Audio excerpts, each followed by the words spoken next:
Assalomu alaykum qadrli yurtdoshlar. Xudo xolasa pistalarimizni ekishni boshladik. Mana ko'rib turibsizlar, pistamizni Eron Akbariy sorti shu holatda 4 kun davomida uyityapmiz. 4 kun davomida uyitib turib va mana bu holatda 4 kundan keyin salafanga dimlab qo'yamiz. Mana dimlab turib 4 kun dimlanadi, 4 kun suvda uyitilib turadi va mana bunday holatda unib chiqadi pistalarimiz. Mana ko'rishlaringiz mumkin. Juda ham zo'r holatda ungan va buni ekishni ko'rsatib beramiz. Begomizga turpoqni aralashtirganmiz mana.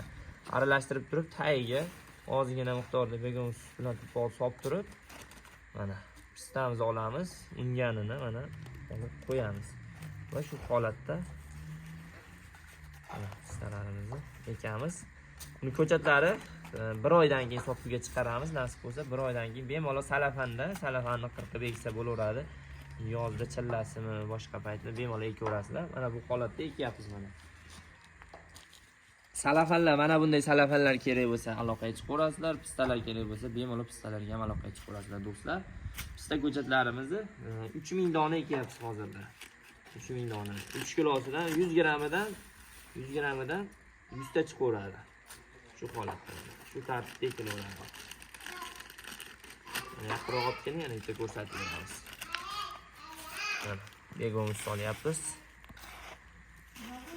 Sort tanlashda adashmanglar, albatta sort birinchi o'rinda muhim. Juda ham yirik pista mana. Ko'ringlar, yirikligini juda ham yirik. Va mana bunday holatda tashab turib shu holatda ekilaveradi. Turpamiz ichlashadi ozmoz bo'lgan turpoq. Mana do'stlar. Ko'chatlar kerak bo'lsa aloqaga chiqinglar, pastda nomerlar qo'ydiramiz va kanalimizga obuna bo'lib qo'yinglar. Albatta do'stlar, like, podpiska bosamiz. Sog' bo'linglar, bizni kuzatishda davom etinglar.